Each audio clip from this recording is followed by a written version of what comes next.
अवैध खनन पर सैटेलाइट से नजर। जी हां, मध्य प्रदेश सरकार ने प्रदेश में अवैध खनन पर सख्ती करने के लिए सैटेलाइट तकनीक का सहारा लिया है। इस नई प्रणाली के तहत राज्य की सभी खदानों को जियो टैग कर दिया गया है, जिससे अब खनन गतिविधियों पर सीधी नजर रखी जा सकेगी। खनिज विभाग के प्रमुख सचिव उमाकांत उमराव ने सभी जिला कलेक्टरों को इस सिस्टम को तेजी से लागू करने के निर्देश दिए हैं।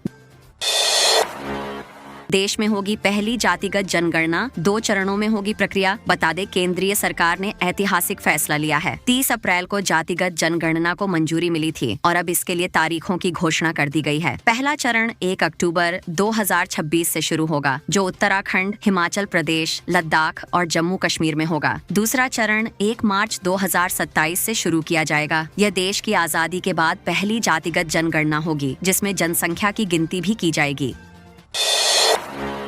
गरीबों को सरकार की सौगात, मुफ्त प्लॉट योजना। जी हां, अब मध्य प्रदेश में गरीबों को घर बनाने के लिए जमीन की चिंता नहीं करनी पड़ेगी। सरकार ने मुख्यमंत्री आवासीय भू अधिकार योजना 2025 की शुरुआत की है। इस योजना के तहत ऐसे लोगों को मुफ्त प्लॉट दिए जाएंगे जिनके पास अपनी कोई जमीन या मकान नहीं है। यह योजना उन जरूरतमंदों के लिए वरदान साबित होगी जो आज तक गरीबी के कारण अपना घर नहीं बना पाए हैं।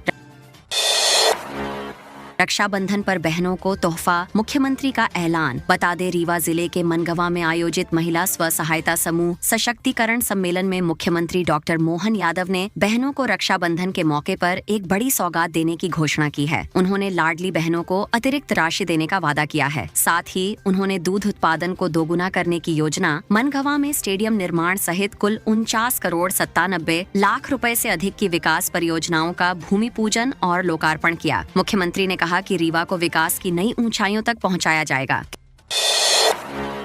किसानों को मिलेगा फसल बीमा का पैसा, बैंक देंगे 2.5 लाख रुपए। जी हां, फसल बीमा योजना के तहत लाभ से वंचित किसानों को अब राहत मिलेगी। उपभोक्ता आयोग ने आदेश दिया है कि संबंधित बैंक किसानों को 2.5 लाख रुपए की राशि दें। आयोग के अनुसार बैंक द्वारा योजना के दायित्वों को पूरा न करने की वजह से किसानों को नुकसान हुआ है, जिसकी भरपाई अब बैंक को करनी होगी। बीमा कंपनी को केंद्र और राज्य सरकार से मिलने वाली अनुदान राशि नहीं मिली, लेकिन किसान को मुआवजा जरूर मिलेगा।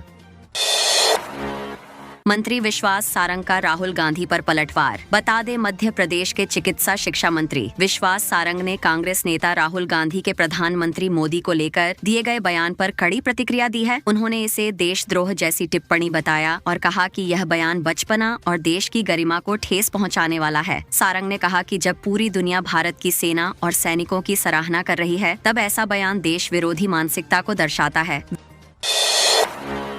वेलनेस पर बोलेंगे मुख्यमंत्री मोहन यादव। बता दें, मुख्यमंत्री डॉक्टर मोहन यादव की अगुवाई में वर्ष 2025 को उद्योग एवं रोजगार वर्ष के रूप में मनाया जा रहा है। इस उद्देश्य के तहत आर्थिक विकास, रोजगार और उद्योग को बढ़ावा देने के लिए सरकार लगातार कदम उठा रही है। इसी क्रम में मुख्यमंत्री उज्जैन में गुरुवार 5 जून को होने वाली स्पिरिचुअल एंड वेलनेस समिट का शुभारंभ करेंगे। होटल अंजूश्री में आयोजित इस समिट में मुख्यमंत्री वेलनेस के लिए एक नई सोच विषय पर संवाद भी करेंगे।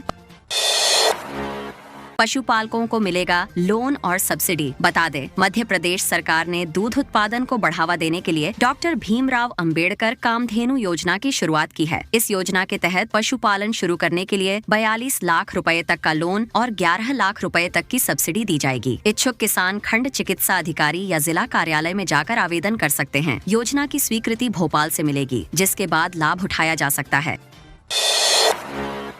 झाबुआ हादसा, मुख्यमंत्री ने जताया दुख, सहायता की घोषणा। जी हां, मध्य प्रदेश के झाबुआ जिले में हुए भीषण सड़क हादसे में एक ही परिवार के 9 लोगों की जान चली गई। इस दुखद घटना पर मुख्यमंत्री डॉक्टर मोहन यादव ने गहरा दुख जताया और मृतकों के परिजनों को 2-2 लाख रुपए की आर्थिक सहायता देने की घोषणा की है। साथ ही दिल्ली से प्रधानमंत्री नरेंद्र मोदी ने भी प्रधानमंत्री राहत कोष से मदद देने का ऐलान किया है।